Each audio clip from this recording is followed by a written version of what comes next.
السلام علیکم ورحمۃ اللہ وبرکاتہ۔ الحمد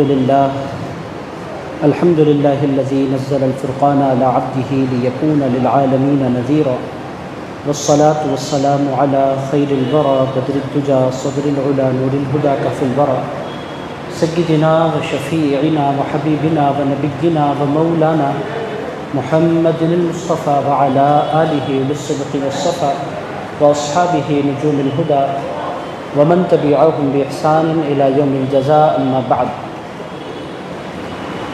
عن أبي هريرة رضي الله عنه قال: جاء رجل إلى النبي صلى الله عليه وسلم فقال: إني مجهود، فأرسل إلى بعض نسائه فقالت: والذي بعثك بالحق ما عندي إلا ماء، ثم أرسل إلى أخرى فقالت مثل ذلك حتى قلنا كلهن مثل ذلك، لا والذي بعثك بالحق ما عندي إلا ماء، فقال النبي صلى الله عليه وسلم: من يضيف هذا الليلة؟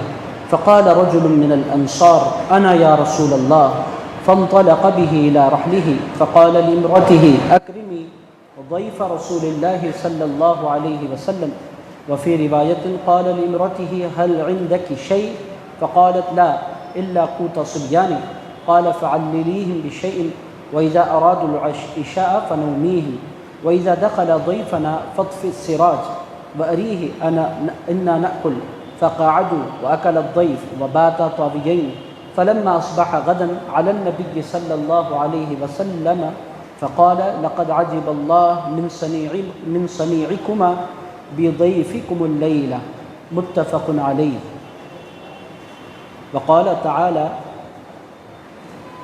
رواه الإمام البخاري في كتاب المناقب، باب قول الله: ويؤثرون على أنفسهم ولو كان بهم خصاصة، ورواه مسلم في كتاب الأشربة، باب إكرام الضيف وفضل إيثاره، وقال الله تعالى في شان حبيبه ونبيه ورسوله: إن الله وملائكته يصلون على النبي يا أيها الذين آمنوا صلوا عليه وسلموا تسليما، اللهم صل وسلم وزد وبارك على حبيبك سيدنا وشفيعنا ومولانا محمد معدن الجود والكرم، منبع العلم والحلم والحكم، وعلى وارث حاله ومظهر كماله، سيدي ومرشدي ووسيلتي وحمايتي، غوث الأعظم واسع اللطف وبحر الهمم، وبارك وسلم۔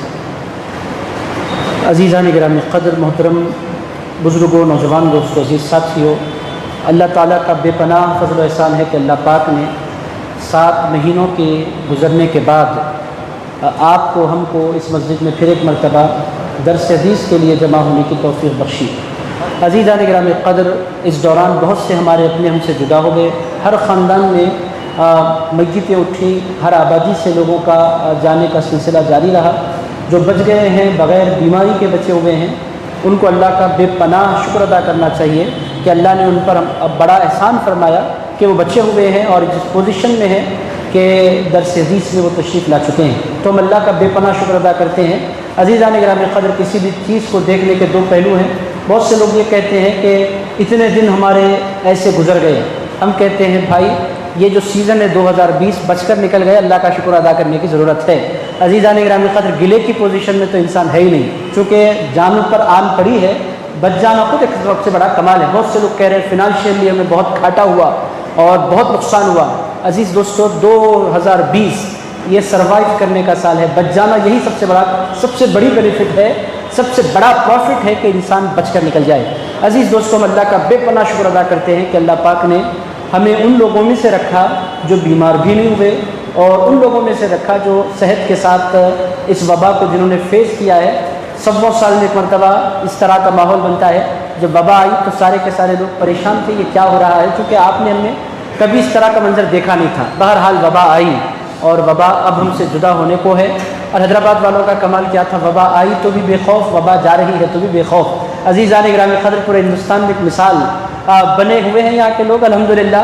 بہرحال یہ اللہ کا فضل ہے۔ واقعی آپ دیکھیں گے آندھرا کے علاقوں سے جب میں تلنگانہ آیا تو عزیزان گرامی قدر مجھے محسوس ہوا کہ وبا کوئی چیز نہیں ہے، چونکہ لوگوں کے ملنے کا انداز، وہاں پر لوگ ہاتھ ملانے سے خوف کھا رہے ہیں، ایک دوسرے سے بھاگ رہے ہیں، یہاں آنے کے بعد لوگ گلے ملنے کے لیے تیار ہیں اور کسی قسم کا کوئی خوف نہیں، ہوٹلز بھی فل ہیں، بازار بھی فل ہیں، بہرحال جیسے تیسے وبا آئی اور گزر گئی۔ آج کے لیے آج 7 مہینے کے بعد ہمارے درس کا آغاز ہو رہا ہے۔ ایک چھوٹی سی حدیث مبارک کا میں نے انتخاب کیا ہے، وہ حدیث مبارک آپ کی خدمت میں رکھتا ہوں۔ آپ لوگوں نے اس کے مبارک کلمات سن رکھے ہیں، اب اس کی مختصر توضیح تشریح، اس کا سیدھا سادہ ترجمہ آپ کی خدمت میں کرتا ہوں، اور حدیث مبارک سے کیا مضامین ہم اخذ کر سکتے ہیں وہ بھی آپ کی خدمت میں رکھتا ہوں۔ جب تک آپ بیٹھے رہیں گے یہ بات آپ سمجھ لیں کہ آپ عبادت میں رہیں گے، ایک ایک لمحہ آپ کا عبادت ہوگا، چونکہ آپ مسجد خواجہ گلشن حیدرآباد میں نہیں بیٹھے، آپ کو تصور میں مسجد نبوی میں حاضری لگانی ہے، حضور کی مجلس تک آپ کو پہنچنا ہے۔ یہ بھول کر کے آپ حیدرآباد میں ہیں اور مسجد خواجہ گلشن میں بیٹھے ہیں، یہ جو ہماری مجلس ہوتی ہے یہ مسجد نبوی کی سیر اور مدینے کی یاد میں ہوا کرتی ہے۔ تو عزیز دوستو چلتے ہیں اس مبارک دور کی طرف، اس مبارک عہد پاک کی طرف۔ اور آج ہمارے ساتھ یہ لاک ڈاؤن کے سبب آن لائن سلسلہ شروع ہوا اور بہت سے لوگ آن لائن الحمدللہ جڑ گئے۔ جب بھی ہماری مجلسیں ہوتی تھی لاک ڈاؤن کے دوران تو بالخصوص 10-10 ہزار آدمی، 15-15 ہزار آدمی، 20-20 ہزار آدمی مجلس میں شریک رہے، اور یہ بھی اللہ کی مرضی ہوا کرتی ہے کہ ظاہری طور پر ہماری مجلسوں میں 200، 150، 200، 250، 300 بندے ہوا کرتے ہیں، مگر لاک ڈاؤن کا ایک فائدہ یہ ہوا کہ ہزاروں لوگ ٹیکنالوجی کے ذریعے حضور کی احادیث سے جڑے، اللہ کے کلام سے جڑے۔ یہ اللہ کا شکر ہے، ہر پہلو میں کوئی مثبت پہلو ہوتا ہے اور ہر معاملے میں اللہ کی کوئی نہ کوئی حکمت خاص چھپی ہوئی ہوتی ہے۔ بہرحال جو میرے دوست آن لائن پوری دنیا سے جڑ رہے ہیں ان تمام کا بھی میں دل کی گہرائیوں سے استقبال کرتا ہوں۔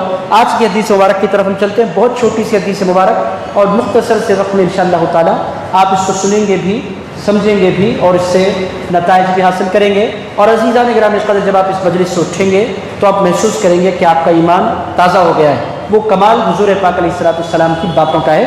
چلیے حدیث مبارک کی طرف بڑھتے ہیں۔ حدیث مبارک کے کلمات سننے سے پہلے آپ یہ بھی بات سماعت فرما لیں کہ یہ حدیث مبارک صحیح بخاری میں آئی ہے۔ صحیح بخاری کا چیپٹر کتاب المناقب ہے، اس میں یہ حدیث آئی ہے اور باب ہے باب قول اللہ یؤثرون علی انفسہم۔ صحیح بخاری میں یہ حدیث آئی ہے، اس کے ساتھ ساتھ یہ حدیث مبارک صحیح مسلم میں بھی آئی ہے۔ صحیح مسلم کا باب کتاب الاشربہ، چیپٹر کتاب الاشربہ میں یہ حدیث آئی ہے، اور باب ہے اکرام الضیف و فضل ایثار، مہمان کا اکرام کرنا اور ایثار کا مظاہرہ کرنا، اس باب میں۔ یعنی یہ حدیث مبارک متفق علیہ ہے، بخاری میں بھی آئی ہے، مسلم میں بھی آئی ہے۔ اب سنتے ہیں حدیث مبارک کے کلمات، ایک مرتبہ درود پاک کا نذرانہ پیش فرما لیں۔ اللہم صلی وسلم وزد وبارک علی حبیبک سیدنا و مولانا محمد وعلی آلہ وصحبہ وبارک حالہ الغوث العظم۔ عزیزان گرامی قدر حضرت ابو ہریرہ رضی اللہ عنہ سے مروی ہے، قال حضرت ابو ہریرہ رضی اللہ تعالیٰ عنہ ارشاد فرماتے ہیں، جاء رجل الی النبی صلی اللہ علیہ وسلم، حضور پاک صلی اللہ تعالیٰ علیہ وآلہ وسلم کی خدمت میں ایک شخص حاضر ہوا، یعنی حضور کی مجلس سجی ہے، رسول پاک صلی اللہ تعالیٰ علیہ وآلہ وسلم تشریف فرما ہے، ایک شخص حضور کی مجلس میں حاضر ہو گیا، یعنی وہ صحابی رسول ہے، ایمان کی حالت میں حضور کی مجلس میں حاضری لگانے والے صحابی ہیں۔ ایک صحابی حضور پاک علیہ الصلوۃ والسلام کی خدمت میں آئے، ان کا حال کیا تھا؟ انہوں نے آتے ہی حضور کی خدمت میں عرض کیا، انی مجہود، عرض کیا یا رسول اللہ میں بہت تھکا ماندہ، بہت بھوکا پیاسا اور بہت پریشان حال ہوں، یا رسول اللہ مفلسی نے مجھے گھیر رکھا ہے، میں بہت پریشان ہوں۔ یہ حضور پاک علیہ الصلوۃ والسلام کی خدمت میں آتی ہے، انہوں نے عرض کیا یعنی انہیں بھوک لگی تھی، اور حضور پاک علیہ الصلوۃ والسلام کی خدمت میں آ کر انہوں نے اپنی بھوک کا معاملہ پیش کیا۔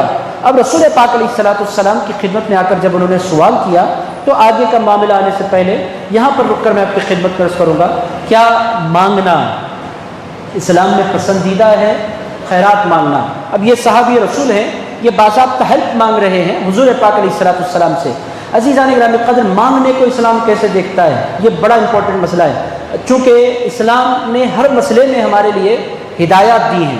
کیا مانگا جا سکتا ہے؟ کیا خیرات لی جا سکتی ہے؟ خیرات کا لینا کیسا ہے؟ یہ بہت امپورٹنٹ چیز ہے۔ عزیز دوستو، ایک صحابی آ کر مانگ رہے ہیں، اس کا مطلب یہ ہے کہ واقعی کوئی مفلوق الحال ہو، واقعی کوئی بہت زیادہ فنانشلی پرابلم میں ہو، کرائسس سے گزر رہا ہو اور اس پر ذمہ داریوں کا بوجھ ہے اور وہ بندہ مانگ رہا ہے، تو وہ بندہ قابل مذمت نہیں ہے۔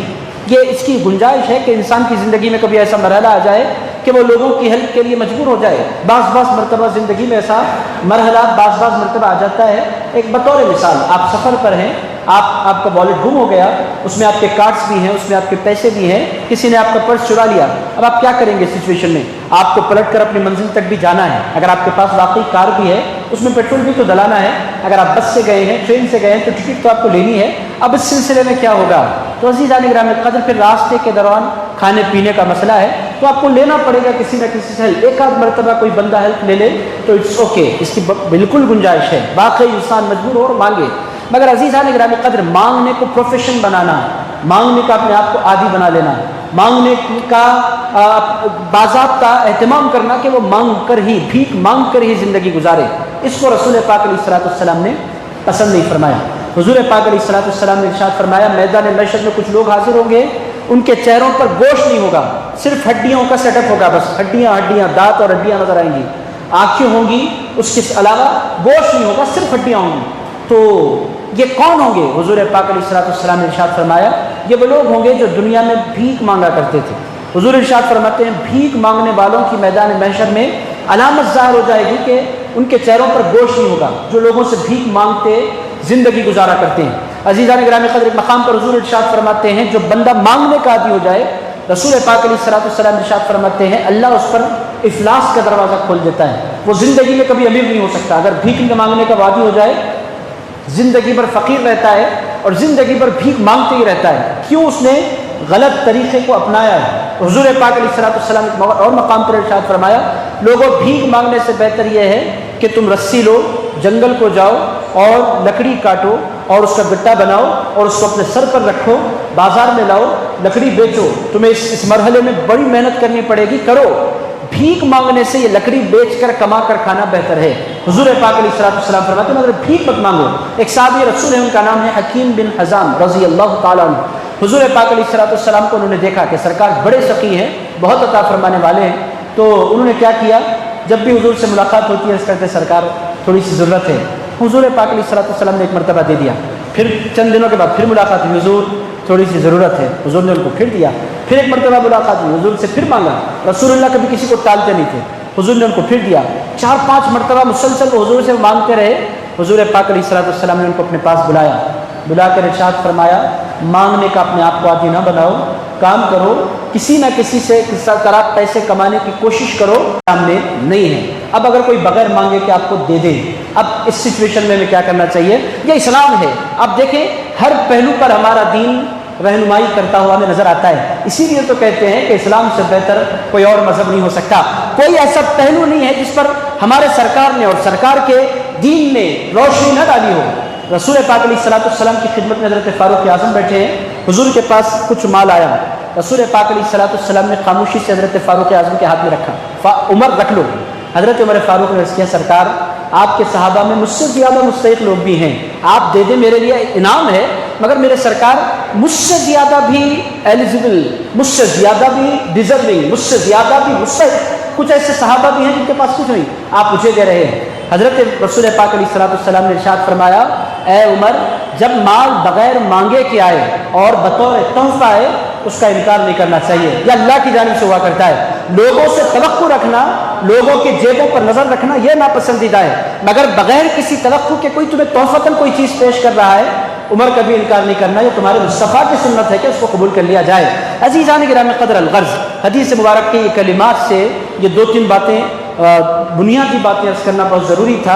اب چلتے ہیں حدیث مبارک کی آگے کے الفاظ کی طرف ہم بڑھتے ہیں۔ اب دیکھیے پہلے آپ نے سمجھ لیا کہ جو بھیک مانگتا ہے فاقے کا شکار ہو جاتا ہے، جو بھیک مانگتا ہے مفلسی کا شکار ہو جاتا ہے، جو بھیک مانگتا ہے غریبی کا شکار ہو جاتا ہے، جو بھیک مانگتا ہے میدان محشر میں حاضر ہوتا ہے تو اس کے جسم پر گوشت نہیں ہوتا۔ جو لوگوں سے بھیک مانگا کرتا ہے رسول اللہ اس کو پسند نہیں فرماتے۔ مجبوری الگ چیز ہے، مجبوری کا ہر جگہ پر ایکسکیوز ہے، یہ تو طے ہے۔ وہ صحابی رسول وہاں سے چلی تھی بات، انہوں نے آ کر حضور سے پہلے ہی لفظوں میں یہ کہا سرکار مجھے بھوک لگی ہے، پریشان حال ہوں۔ حضور نے کیا کیا؟ سرکار کا آپ انداز دیکھیں، فَأَرْسَلَ إِلَىٰ بَعْضِ نِسَائِهِ، سرکار نے فرمایا یہ میرے مہمان کو لے جاؤ اور میرے گھر لے جاؤ اور ان کو میرے گھر لے جا کر کھانا کھلاؤ۔ مہمان کو لے کر، کوئی صحابی ان کا نام تو حدیث میں نہیں آیا، ان کو لے کر چلے گئے سیدھے رسول اللہ کے گھر، جا کر دروازہ کھٹکھٹایا۔ ام المؤمنین، کون سی ام المؤمنین تھی؟ اللہ و رسول عالم، حضور کے بالکل مسجد نبوی کے بعد حجرے، پہلے حجرے میں گئے، جا کر عرض کیا رسول اللہ نے ایک مہمان بھیجا ہے، آپ ان کے کھانے کا نظم کر دیں، ام المؤمنین حضور کا مہمان ہے۔ ام المؤمنین کے کلمات کیا تھے ذرا وہ بھی آپ سنیں، والذی بعثک بالحق، اس ذات کی قسم جس نے آپ کو حق کے ساتھ بھیجا ہے، ما عندنا الا ما، ہمارے گھر میں پانی کے علاوہ کوئی چیز پائی نہیں جاتی۔ سرکار کے گھر میں وہ کہتی ہیں نہ کھجور ہے، نہ آٹا ہے، نہ چاول ہے، نہ دودھ ہے، کوئی چیز ہمارے گھر میں فی الوقت نہیں ہے۔ تو انہوں نے کیا کیا، ثم ارسل الی اخرى، سرکار نے وہ لے کر وہ صحابی کو لے کر آ گئے، سرکار آپ کی ایک زوجہ کے پاس میں گیا تھا، ام المؤمنین کے پاس، پانی کے علاوہ کچھ نہیں۔ سرکار نے ارشاد فرمایا میری اور بھی بیویاں ہیں، یہ کے بعد دیگر سارے گھروں میں جاؤ، کہیں نہ کہیں سے کچھ نہ کچھ مل جائے گا۔ تو اس صحابی کو لے کر وہ کہتے ہیں میں پھرتا رہا حضور کی یہ کے بعد دیگر 9 گھروں پر میں نے دستک دی، اور ہر گھر سے یہی جواب ملا ہمارے پاس کھلانے کے لیے کچھ نہیں ہے سوائے پانی کے۔ عزیز دوستو، یہ کیا تھا؟ یہ رسول پاک صلی اللہ تعالیٰ علیہ وآلہ وسلم کا فقر تھا۔ سرکار پاک صلی اللہ تعالیٰ علیہ وآلہ وسلم کو مال جمع کرنا پسند نہیں تھا۔ ایسا نہیں تھا کہ حضور کو اللہ نعوذ باللہ نہیں دیتا تھا، اللہ اگر حضور کو نہ دے تو پھر دیکھ اس کو، پوری کائنات اللہ نے بنائی مصطفیٰ کی خاطر ہے۔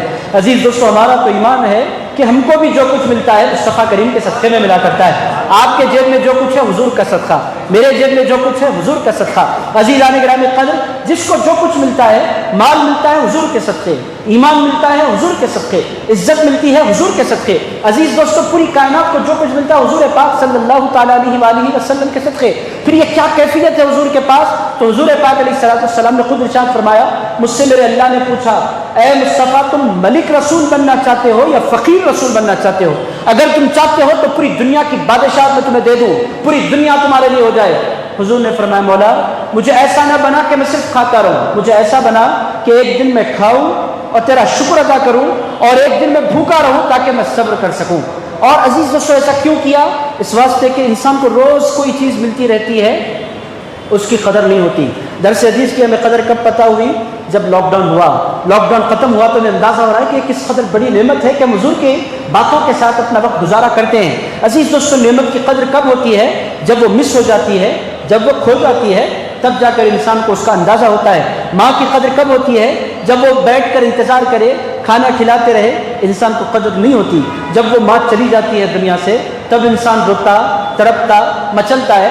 باپ انسان اس کے وجود کو بہت سی مرتبہ محسوس کرتا ہے، یہ ٹوکتے کیوں ہیں، ڈراتے کیوں ہیں، یہ کیا کرتے ہیں ہمارے ساتھ؟ عزیزان گرامی قدر، مگر پھر وہ جب دنیا سے چلے جاتے ہیں، نہ ویسا انتظار کرنے والا کوئی رہتا ہے، نہ ویسی راہ تکنے والا کوئی رہتا ہے، نہ ویسا خیال کرنے والا کوئی ہوتا ہے، تب انسان کو خیال ہوتا ہے کہ کاش وہ بھی زندہ ہوتے۔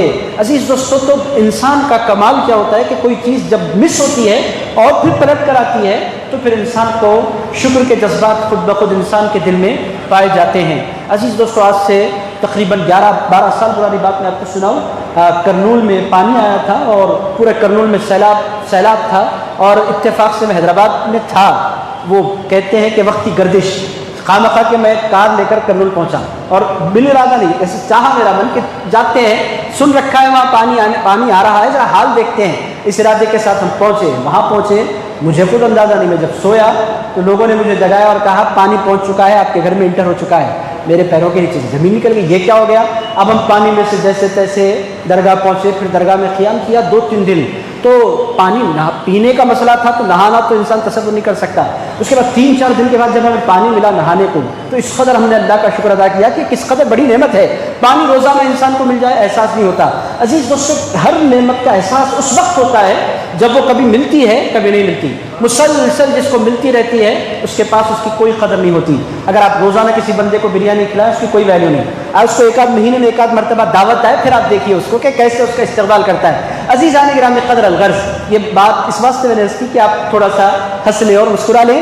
میرے دوستو، الغرض جو بات میں بنیادی آپ کی خدمت میں کرنا چاہتا ہوں، حضور پاک علیہ السلام نے کہا کہ میں دنیا جمع کرنا، دنیا رکھنا پسند نہیں کرتا۔ حضور پاک علیہ السلام کی پوری زندگی میں کوئی سیونگ رسول پاک علیہ السلام کے پاس نہیں، کوئی سیونگ حضرت ابوبکر صدیق کے پاس نہیں، کوئی سیونگ حضرت فاروق اعظم کے پاس نہیں۔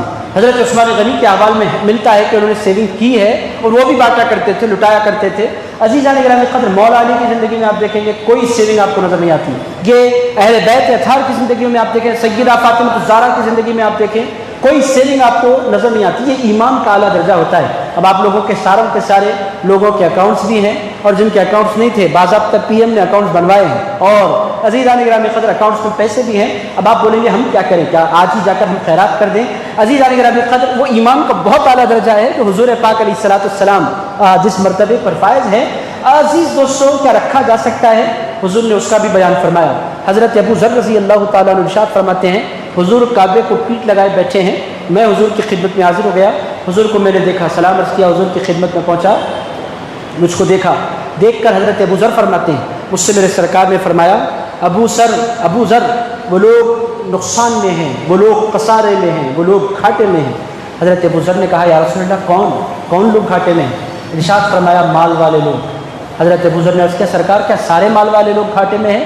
ارشاد فرمایا, اپنے ہاتھوں کو حضرت ابو ذر فرماتے ہیں, اس جانب اس جانب اس جانب اس جانب 4-5 جگہ حضور نے ایسے بتلایا جیسے خیرات کرنے والا دیتا ہے, مگر یہ کام کرنے والے گھاٹے میں نہیں ہیں. ابو ذر جن کے پاس مال آ جاتا ہے اور پھر وہ اس کو تقسیم کرتے ہیں, وہ لوگ گھاٹے میں نہیں ہیں, اس کے علاوہ سارے لوگ گھاٹے میں ہیں. عزیز دوستو الغرض, حضرت ابو ذر رضی اللہ تعالیٰ عنہ پر حضور کے کلمات کا ایسا اثر ہوا کہ زندگی میں پیسہ تو بڑی چیز ہے, انہوں نے زندگی میں کبھی کھانا بھی اٹھا کر نہیں رکھا.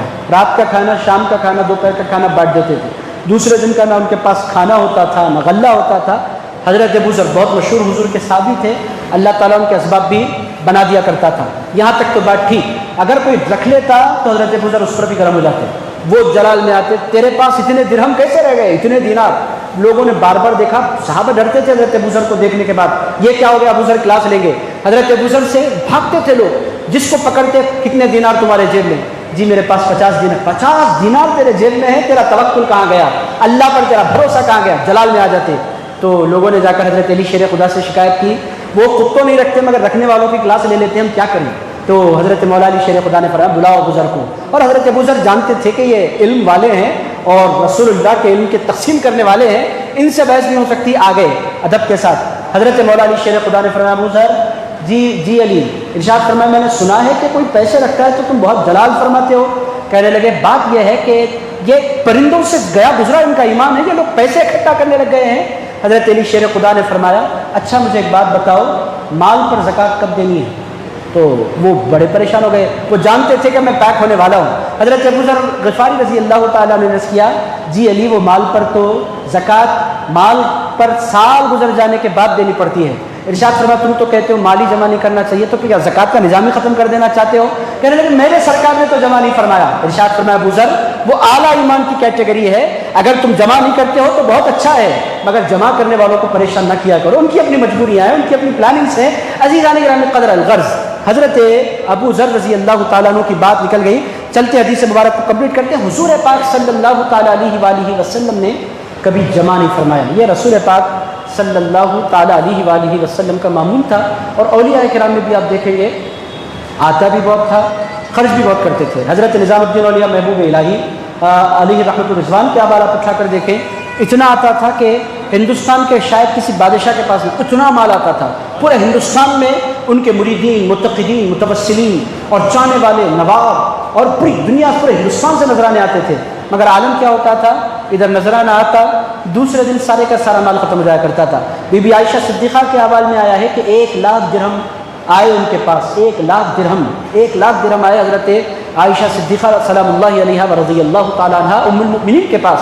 بی بی عائشہ صدیقہ رضی اللہ تعالیٰ عنہ بیٹھی فجر کے بعد اور مال تقسیم کرنا شروع کیا, تو اہل مدینہ آتے رہے لیتے رہے, آتے رہے لیتے رہے. ظہر کی نماز سے پہلے بی بی عائشہ صدیقہ رضی اللہ تعالیٰ عنہ کے پاس 1 دینار بھی باقی نہیں تھا.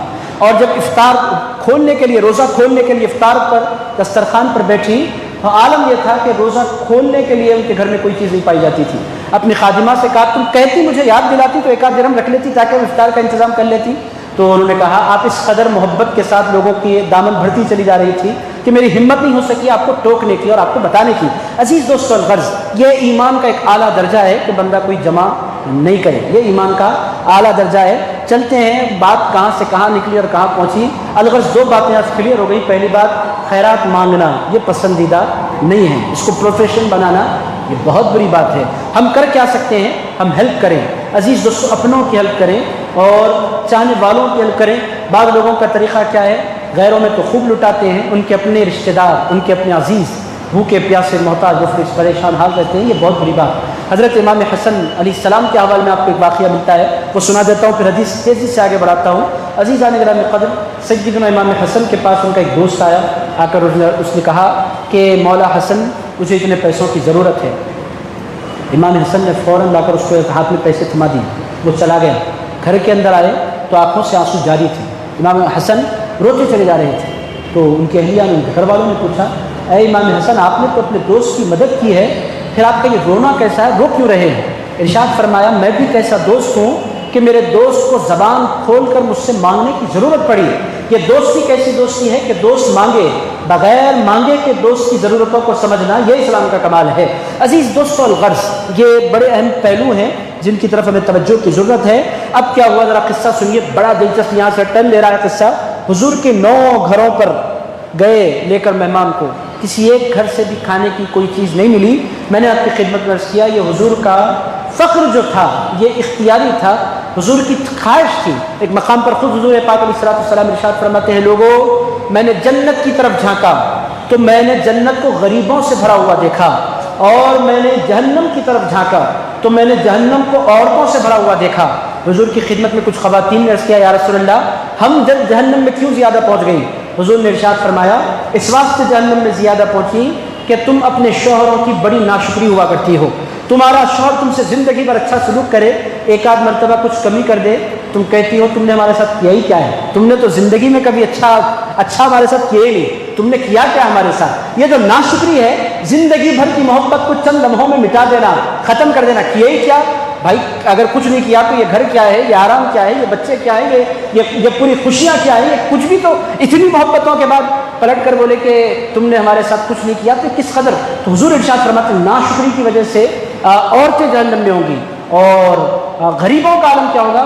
جنت میں ابھی پیسے والے لائنوں میں کھڑے اکاؤنٹنگ کرا رہے ہوں گے، اور جن کے پاس پیسے ہی کچھ نہیں ہوگا، اللہ فرمائے گا تمہیں دیا ہی کچھ نہیں گیا تو سوال کیا حساب کیا، سیدھے چلے جاؤ، انٹری تمہاری انٹری ہے جنت میں۔ تو دنیا میں جو لوگ غریب ہوتے ہیں اللہ تعالیٰ کبھی کسی کو محروم نہیں رکھتا، کسی کو دنیا میں دیتا ہے، کسی کو آخرت میں دیتا ہے۔ میرے دوستو جن کو دنیا میں نہیں دیا گیا وہ لوگ سمجھتے ہیں کہ ہم نقصان میں نہیں ہیں، ان سے زیادہ فائدے میں کوئی نہیں، کیونکہ سیٹھ صاحب دکان کے مالک کھڑے دیکھ رہے ہوں گے اور کام کرنے والا نوکر ہاتھ ہلا کر جا رہا ہوگا جنت میں۔ جب سیٹھ صاحب بولتے ہوں گے کاش میں سیٹھ نہیں ہوتا، کاش میں نوکر ہوتا، میرا نوکر تو جنت میں انٹری لے رہا ہے اور میں کھڑا ہوں، کیوں؟ سیٹھ صاحب کے پاس پیسہ بہت تھا اور اس کا حساب دینا ہے، اور اس میں بہت وقت لگے گا۔ امپورٹنٹ سوالوں میں سے سب سے اہم سوال یہ ہوگا تو نے کمایا کہاں اور لگایا کہاں؟ یہ بہت بڑا سوال ہوگا انسان کی زندگی کا۔ تو اس سوال میں بہت سے لوگوں کا وقت گزر جائے گا، اور جو غریب ہوں گے، اسی لیے حضور ارشاد فرماتے ہیں جو غریب ہوتا ہے، بیوی بچوں والا غریب، اس سے اللہ کو بہت پیار ہوا کرتا ہے، اس کی بیوی بھی ہے، اس کے بچے بھی ہیں، اور وہ غریب بھی ہے۔ ایسا بندہ اگر کوئی مل جائے آپ کو، آپ جان لیں کہ وہ اللہ کا پیارا بندہ ہے، وہ اللہ کا محبوب بندہ ہے، مگر لوگوں کو دھوکہ نہیں دیتا ہو، شریف بندہ ہو۔ اگر شریف بیوی بچوں والا کوئی بندہ ہے اور وہ غریب ہو، اللہ کا بہت پیارا بندہ۔ حضور پاک علیہ السلام نے زندگی میں ہر فخر کو پسند فرمایا۔ تو میرے دوستوں ذہن کے کسی بھی گوشے میں یہ خیال آنے نہ دیجیے گا کہ اللہ نے اپنے مصطفیٰ کو نہیں دیا۔ میرے دوستوں اللہ جس کو دیتا ہے، جو کچھ دیتا ہے، مصطفیٰ پر وار کر دیا کرتا ہے، حضور کے صدقے میں دیا کرتا ہے، ان کے صدقے کے بغیر کسی کو کچھ ملا نہیں کرتا۔ ہمارا تو ایمان یہ ہے کہ نبیوں کو نبوت بھی ملتی ہے تو رسول اللہ کے صدقے میں، رسولوں کو رسالت بھی ملتی ہے تو رسول اللہ کے صدقے میں، شہداء کو شہادت ملتی ہے تو رسول اللہ کے صدقے میں، اولیاء کو ولایت ملتی ہے تو رسول اللہ کے صدقے میں، اماموں کو امامت ملتی ہے تو رسول اللہ کے صدقے میں، عزیزان گرامی قدر محدثین کو حدیث کا کمال ملتا ہے تو رسول اللہ کے صدقے میں۔ میرے دوستو ہمارا تو ماننا یہ ہے کہ جس کو جو کچھ ملتا ہے مصطفیٰ کائنات کے صدقے میں ملا کرتا ہے۔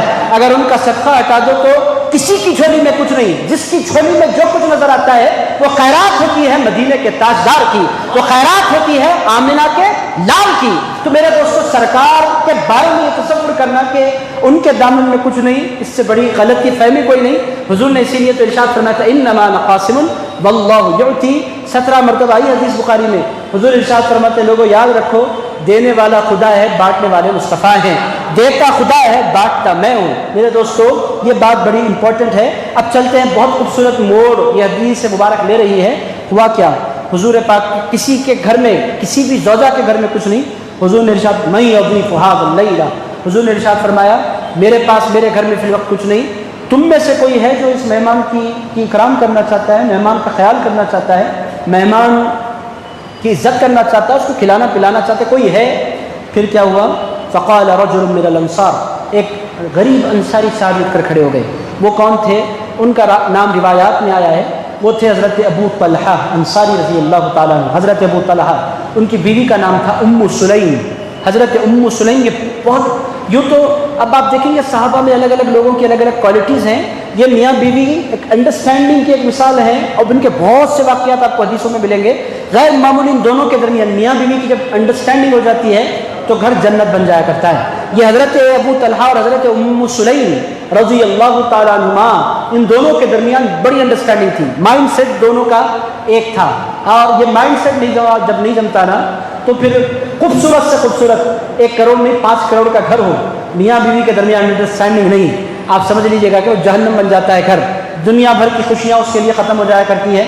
آتے ہی بیوی بڑے بدصورتی سے کسی کا استقبال کرے، وہ تو مر جائے گا اپنی موت۔ عزیزان گرامی قدر، کمال کیا ہوتا ہے، گھر کی خوشیاں کس سے ہوتی ہیں؟ جب میاں بیوی کے درمیان غیر معمولی اور بے پناہ انڈرسٹینڈنگ ہو۔ یہ انڈرسٹینڈنگ بنانا ہی سب سے بڑا کمال ہوتا ہے۔ تو حضرت ابو طلحہ اور حضرت ام سلیم، اگر میں ان کے واقعات آپ کو سناؤں 10-15 واقعات ابھی میں آپ کو سنا سکتا ہوں، مگر ہوگا یہ کہ پھر آئندہ جب آپ تشریف نہیں لائیں گے میں کوئی واقعہ نہیں سناتا، آپ ایمان کے ساتھ بیٹھے اس ایک واقعے کو سن لیں۔ حضرت ابو طلحہ اور حضرت ام سلیم رضی اللہ تعالیٰ عنہ، ان کا بڑا خوبصورت جوڑا اور بڑی انڈرسٹینڈنگ والا جوڑا، وہ اشارہ میں آپ کی خدمت میں ضرور دیتا ہوں۔ آپ تمام لوگوں نے سن رکھا ہوگا کہ حضرت ابو طلحہ سفر پر تھے، پلٹ کر آئے، جب گئے تو ان کے بیٹے کی طبیعت خراب تھی۔ ایک سنا رہا ہوں تاکہ آپ کو اندازہ ہو کہ میاں بیوی کے درمیان انڈرسٹینڈنگ کیسی ہے۔ گئے تو بچے کی طبیعت خراب تھی، پلٹ کر آئے سفر سے 2-4 دن کے بعد، آتے ہی سب سے پہلا باپ کی حیثیت سے اپنے بیٹے کے بارے میں سوال کیا، میرا بچہ کیسا ہے؟ انہوں نے کہا آپ کا بچہ آرام کر رہا ہے۔ تو بچے کا آرام کا جب انہوں نے سنا تو ان کو دل کو تسلی ہو گئی، کہنے لگے کھانا نکالو۔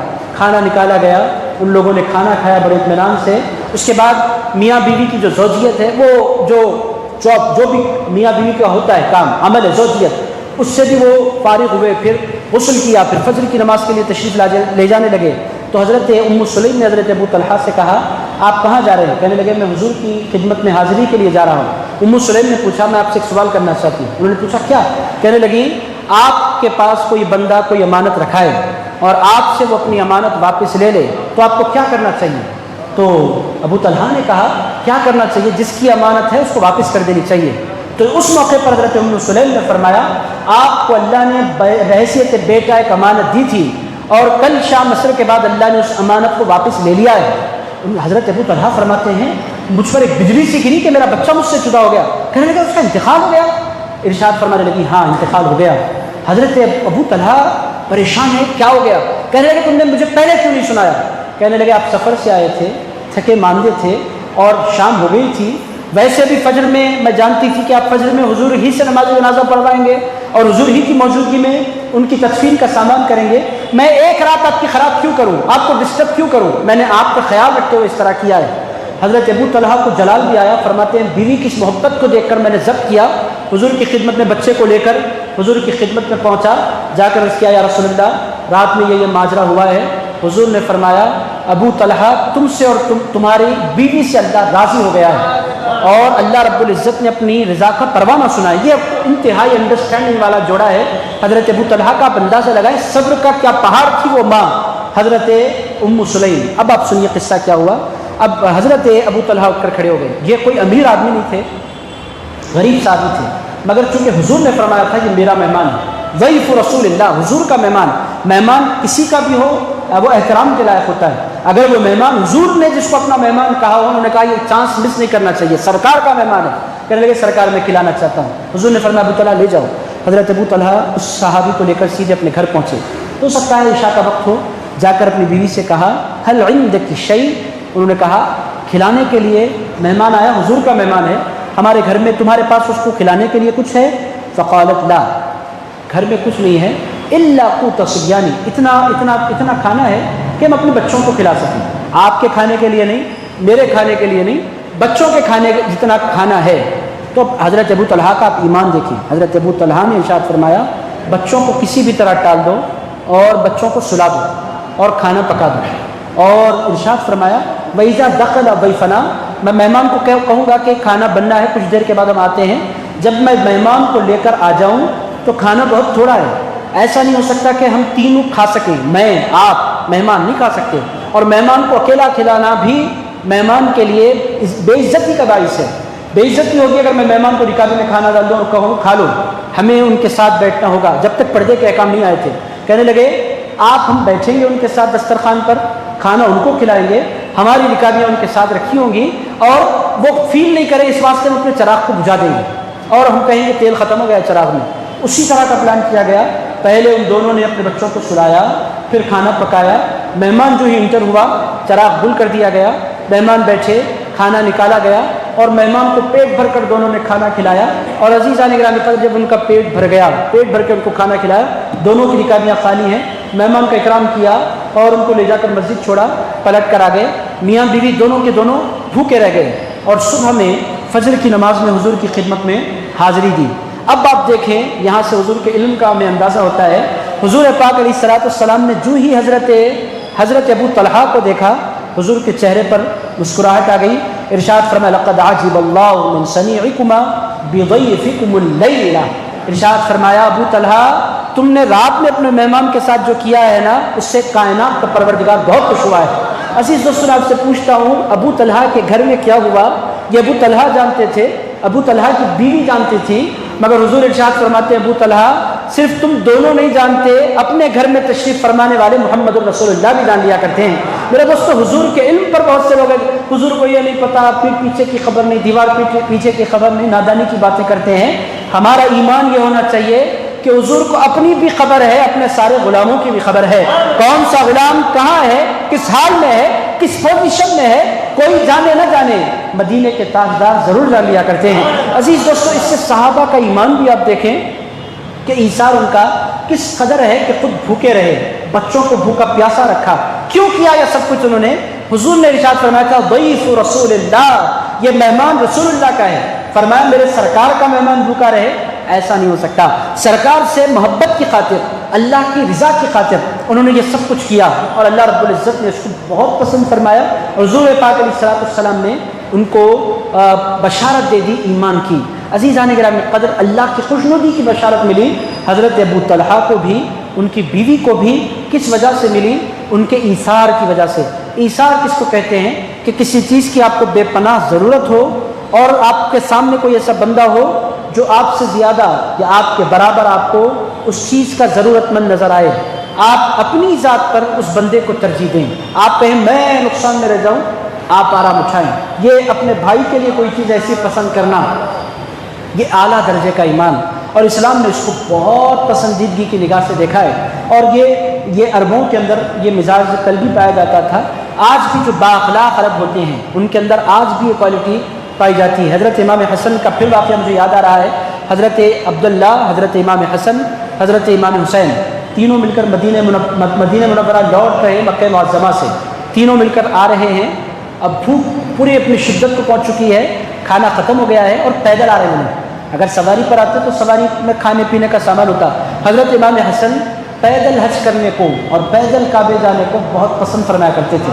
آج بھی بہت سے اللہ والے جب کسی بڑے بزرگ کی بارگاہ میں حاضری لگاتے ہیں تو بعض لوگ ننگے پیر جاتے ہیں، بعض لوگ پیدل جانے کو پسند کرتے ہیں۔ یہ کیا ہوتا ہے؟ یہ عاجزی ہوتی ہے، یہ انکساری ہوتی ہے، یہ تواضع ہوتا ہے کہ اللہ کے محبوب کے دربار میں میں ادب کے ساتھ حاضری لگاؤں۔ تو عزیزان گرامی قدر امام حسن اللہ کے گھر جاتے تو پیدل، امام حسن، امام حسین اور ان کے ساتھ ان کے بہنوئی حضرت بی بی زینب کے شوہر علی وقات تینوں مل کر آ رہے ہیں۔ بھوک شدت پر پہنچ گئی ہے، ایک چھوٹی سی جھوپڑی نظر آئی، دروازے پر نوک کیا، ایک بوڑھی نے دروازہ کھولا، پوچھا کون ہے؟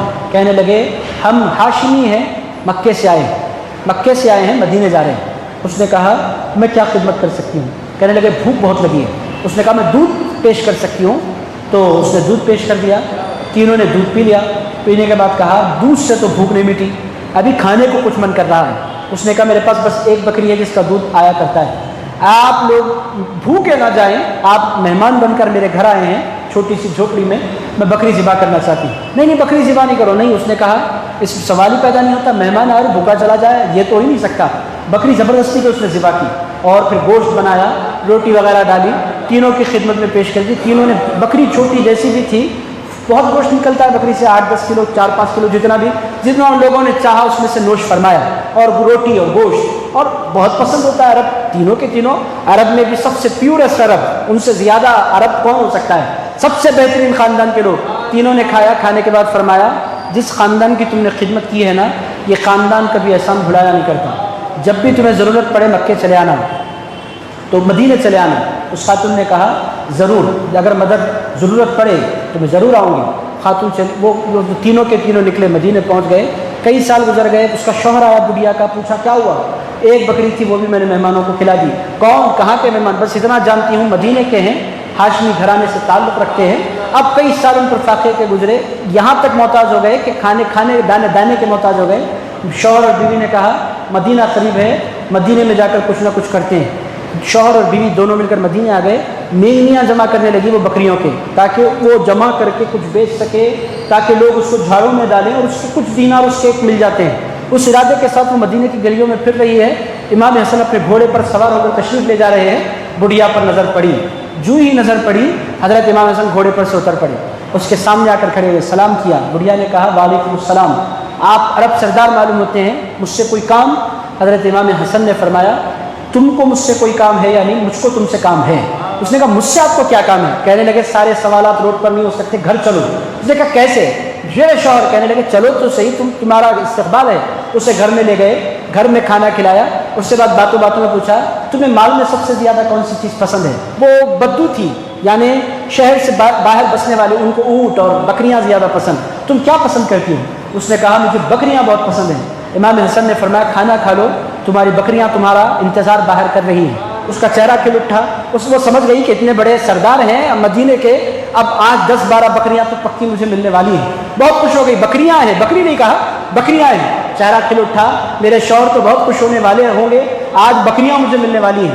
بکریاں دینے سے پہلے اسے کھانا کھلایا.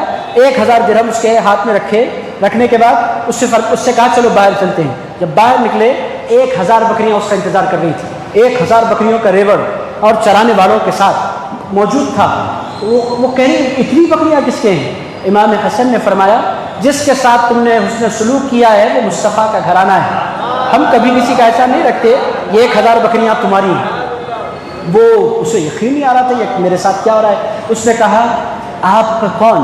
تو حضرت امام حسن علی مقام نے فرمایا جس پیارے رسول کا کلمہ تم پڑھتی ہو نا, میں اس رسول کا نواسا ہوں, اور مجھے رسول اللہ اپنا بیٹا کہا کرتے تھے, مجھے حسن کہتے ہیں. وہ بڑی حیرت میں پڑ گئی, کہنے لگی میری قسمت کے حضور کے شہزادے میرے گھر تشریف لائے تھے. اب اس نے کہا میرے شوہر کو میں بلا لیتی ہوں, جاؤ بلا لو. بلا لے آئی, لا کر شوہر کو بھی ملایا. امام حسن نے فرمایا یہ آپ لوگوں کا تحفہ ہے. اس بڑھیا نے کہا اب مجھے جانے کی اجازت ہے. امام حسن نے فرمایا آپ کے گھر ایک مہمان نہیں آیا تھا, آپ کے گھر 3 مہمان آئے تھے. ایک مہمان نے آپ کا حق ادا کر دیا ہے, دوسرے مہمان آپ کا انتظار کر رہے ہیں, میں نے پیغام دے دیا ہے. تو اس نے کہا کون سے مہمان انتظار کر رہے ہیں. اس نے کہا تمہارا انتظار امام حسین کر رہے ہیں, میرے چھوٹے بھائی. اس نے اب وہ سمجھ گئی کہ اب امام حسین کے پاس جانا ہے. انہوں نے نہیں سرکار بہت ہے, یہ کافی ہے, میں 1000 بکریوں سے زیادہ ہے, غریب عورت کو ضرورت کیا. کہنے لگے نہیں, حسین ناراض ہو جائیں گے, جاؤ حسین کے پاس. امام حسین کے پاس اسے بھیجا گیا. امام حسین نے پھر وہی آلو و سالن مرحبا, وہ استقبال ہوا. کھانے کے دسترخوان جو اس نے کہا سرکار کھا نہیں سکتی, امام حسن نے بہت کھلا دیا ہے. فرمایا تمہارے لیے میں نے تحفہ رکھا ہے. اور پوچھا کیا دیا میرے بھائی حسن نے. کہنے لگے آپ کے بھائی جان امام حسن نے 1000 درہم دیے. کہنے لگے میں اپنے بڑے بھائی سے بڑھ تو نہیں سکتا, میری جانب سے بھی 1000 تحفتاً پیش کرو, اور یہ مجھے بتلاؤ کہ مال میں تم کیا پسند کرتی ہو. اس نے کہا میں بکریاں پسند کرتی ہوں, مگر آپ دیئے گا نہیں, پہلے ہی امام حسن نے مجھے بکریاں دے دی ہیں. فرمانے لگے ایسے کیسے ہو سکتا ہے, تم پسند کرتی ہو میں نہیں دوں. فرمانے لگے تمہارے لیے ایک اور 1000 بکریاں موجود ہیں. امام حسین نے 1000 بکریاں دے دی. اب وہ 2000 بکریاں میاں بیوی پھولے نہیں سما رہے ہیں. اب جانے کی ہمیں اجازت ہے.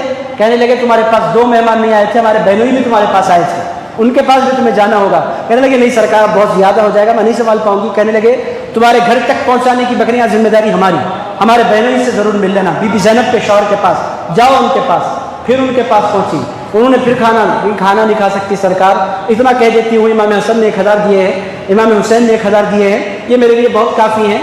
کہنے لگے جب ہمارے بھائیوں نے تمہیں 1000 دیے ہیں, ہم تو بہنوئی ہیں, ہم تو سالوں سے زیادہ دیں گے. انہوں نے 1000 دیے ہیں تو ہم تمہیں 2000 دیں گے. 2000 درہم ان سے ہاتھ میں رکھے. اور حضرت بکریاں کتنی ملی. انہوں نے کہا امام حسن نے 1000 دی ہیں, امام حسین نے 1000 دیے ہیں، کہنے لگے ہم دونوں کے برابر دیں گے، پھر 2000 بکریاں دیں۔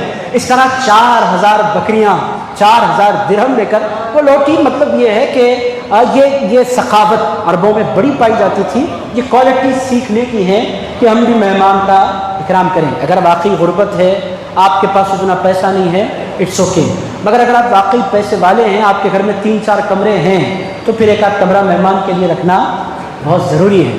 برا گھر کون سا ہے؟ ہمارے استاد محترم اللہ غریق رحمت کرے علامہ خواجہ شریف صاحب شیخ الحدیث رحمۃ اللہ تعالیٰ علیہ ارشاد فرمایا کرتے تھے، درس حدیث کے دوران نے پوچھا حضرت بہترین گھر کون سا؟ فرمانے لگے وہ میں نہیں بتاؤں گا۔ پھر بچوں نے پوچھا حضرت برا گھر کون سا ہے؟ ارشاد فرمایا دنیا کا بدترین گھر وہ ہے جس میں مہمان خانہ نہیں اور مہمان کے رہنے کا کوئی نظم نہیں۔ آپ اگر اپنا گھر بنائیں، کوشش کریں کہ اس میں ایک مہمان خانہ ہو جس میں مہمان آئے جس کو آپ کھانا کھلائیں۔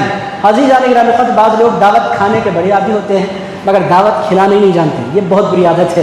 عزیز دوستو، یہ بعض لوگ پروفیشنلی دعوت کھانے کے بڑے شوقین ہوتے ہیں، بڑے اہتمام سے دعوت کھاتے ہیں مگر دعوت دینا نہیں چاہتے، ان کے اوپر ڈھکل دیتے ہیں، ان کے اوپر ڈھکل دیتے ہیں، بل دینے کا موقع آتا ہے ہاتھ دھونے بھاگ جاتے ہیں۔ بعض لوگ یہ ہوشیاریاں کرتے ہیں۔ عزیز دوستو، ایسے لوگوں کو ہمیں عادی بنانے کی ضرورت ہے کہ ہم ان پر بوجھ ڈالیں۔ اگر آپ کی سرکل میں کوئی ایسا بندہ ہے جو روزانہ بڑی پابندی سے دعوت کھانے آ جاتا ہے، کھلانا نہیں چاہتا، تو آپ اس کو عادی بنائیے، اس کو کوشش کیجئے کہ اس پر ابھی بل دینے لگائیں تاکہ یہ منحوس عادت، صرف کھانے کی جو عادت ہے وہ انسان سے ختم ہو۔ عزیزان گرامی قدر، یہ آج کے درس حدیث کی بڑی دلچسپ باتیں تھیں۔ چھوٹی سی حدیث مبارک حضرت ابو طلحہ رضی اللہ تعالیٰ عنہ کی میں نے آپ کی خدمت میں رکھی ہے۔ آپ انشاءاللہ تعالیٰ ہر جمعہ اب کے بعد سے انشاءاللہ ہر جمعہ آپ تشریف لاتے رہیں۔ اسی طرح کی بہت سی باتیں ہمارے قاضی صاحب بھی تشریف فرمائے، ہمارے مسجد کے بزرگ وقار صاحب بھی تشریف فرمائے، بڑے بزرگ بھی یہاں تشریف فرمائے۔ عزیزان گرامی قدر، بخاری چیدہ جب بھی میں دیکھتا ہوں اس میں بڑے دلچسپ اور بڑے خوبصورت واقعات ملتے ہیں۔ انشاءاللہ ان بزرگوں کی اجازت سے اللہ نے چاہا تو میں چاہتا ہوں کہ ہم واقعات بخاری کو عنوان بنا کر بخاری شریف کے ایسے دلچسپ واقعات کا مطالعہ کریں اور ان کو سمجھیں۔ انشاءاللہ اگر بزرگوں نے اجازت دی تو انشاءاللہ آئندہ جمعہ سے اب بجائے مختلف عنوانات کا انتخاب، عنوانات بھی کبھی کبھی ہم منتخب کر کے ضرور آپ کی خدمت میں عرض کریں گے، مگر میں چاہتا ہوں ایک تسلسل ہو اور اس میں بخاری شریف کے مسائل والی حدیثیں اور پھر دیگر بہت چیپٹرز اس میں ہیں، ان کو اگر ہم ٹچ کریں گے تو وہ پبلک کی لیول کی باتیں نہیں ہیں اور پبلک ہو جائے گی۔ میں چاہتا ہوں کہ صرف ہم واقعات نکالیں بخاری سے، جیسا کہ آج ایک واقعہ میں نے آپ کی خدمت میں رکھا، اس طرح کے دلچسپ بخاری شریف کے واقعات انشاءاللہ میں چاہتا ہوں کہ تسلسل کے ساتھ اگر کوشش کریں، جستجو کریں، تو میں سمجھتا ہوں 100-150 اچھے، اور ہر واقعے میں تو اچھا ہوتا ہے مگر ایسے واقعات جس میں ہمارے لیے نصیحتیں بھی ہیں اور جو انٹرٹیننگ بھی ہیں، وہ واقعات بہت مل سکتے ہیں۔ اللہ نے موقع دیا اور اللہ نے فضل فرمایا تو ہم بخاری کے واقعات کا انشاءاللہ تسلسل شروع کریں گے اور ایک خوبصورت سلسلہ ہوگا۔ آج میں کتاب لے کر نہیں آیا، آئندہ جمعہ سے اللہ نے چاہا کتاب لے کر حاضر ہو جاتا ہوں۔ اطمینان کے ساتھ آپ حضرات جڑے رہیں، 2 منٹ آپ تشریف فرما رہے ہیں۔ بہت سے ہمارے لوگ دوست آن لائن ہمیں شریک ہیں، ان کو 2 منٹ دیکھ لیتے ہیں، اس کے بعد انشاءاللہ آج کی بات ہم ختم کرتے ہیں۔ آپ ایک مرتبہ جب تک درود پاک کا نذرانہ پیش فرمائیں، اللہم صلی وسلم وزد وبارک علی حبیبک سیدنا وشفیعنا ومولانا محمد وعلى آلہ وصحبہ ووارث حالہ ومظہر کمالہ الغوث الاعظم۔ عزیزان گرامی قدر، غالباً لائیو سیشن ختم ہو چکا ہے، بہرحال جتنے لوگ لائیو میں شریک رہے میں ان کا شکریہ ادا کرتا ہوں اور ان سے خواہش کرتا ہوں کہ آپ اسی طرح جڑے رہیں۔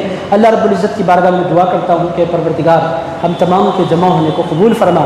اے اللہ، حضرت ابو طلحہ انصاری رضی اللہ تعالیٰ عنہ کا واقعہ ہم نے پڑھا اور سنا ہے، مولا ہمیں بھی لوگوں کی خدمت کرنے کا جذبہ عطا فرما۔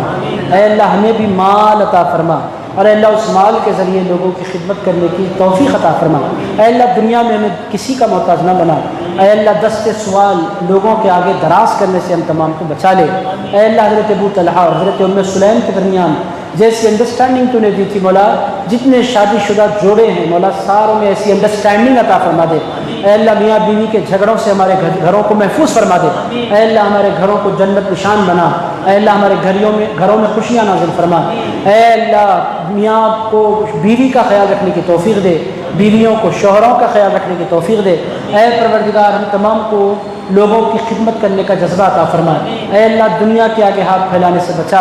اے اللہ، عزت والا، تکریم والا اور شرف والا برکت والا رزق عطا فرما، اے اللہ رزق عطا فرما، اے اللہ ہم تمام پر رزق کے دروازے کھول دے، فضل کے دروازے کھول دے، کرم کے دروازے کھول دے، اے پروردگار جتنے لوگ محتاج ہیں، مفلس ہیں، پریشان حال ہیں، مولا ساروں کی پریشانیوں کو دور فرما دے، اے اللہ کورونا کے سبب جتنے لوگ ہمارے ملنے جلنے والے اور جتنے مسلمان دنیا سے تشریف لے گئے، مولا ساروں کی مغفرت فرما دے، ساروں کے گھر والوں کو صبر جمیل عطا فرما، اور اے اللہ جتنے لوگ دواخانوں میں ہیں مولا ساروں کو صحت و عافیت کے ساتھ گھر لوٹنا نصیب فرما، اے اللہ جو عافیت کے ساتھ ہیں مولا ان کی صحت میں برکت عطا فرما، اے اللہ ہم کو ہر قسم کی وبا سے، ہر قسم کی بیماری سے، ہر قسم کے حادثے سے ہم تمام کو بچا لے، اے اللہ سب سے بڑھ کر ہمیں بیماریوں سے بچا، اے اللہ تیری نافرمانیوں سے بچا، اے اللہ گناہوں کی ذلت سے بچا، اے پروردگار عزت والی راحت والی زندگی عطا فرما، اے اللہ ہر جمعہ پابندی کے ساتھ حدیث کی مجلس میں حاضری کے لیے توفیق عطا فرما دے، صلی اللہ تعالی علی خیر خلقہ سیدنا محمد وعلی آلہ وصحبہ ووارث حالہ الغوث العظم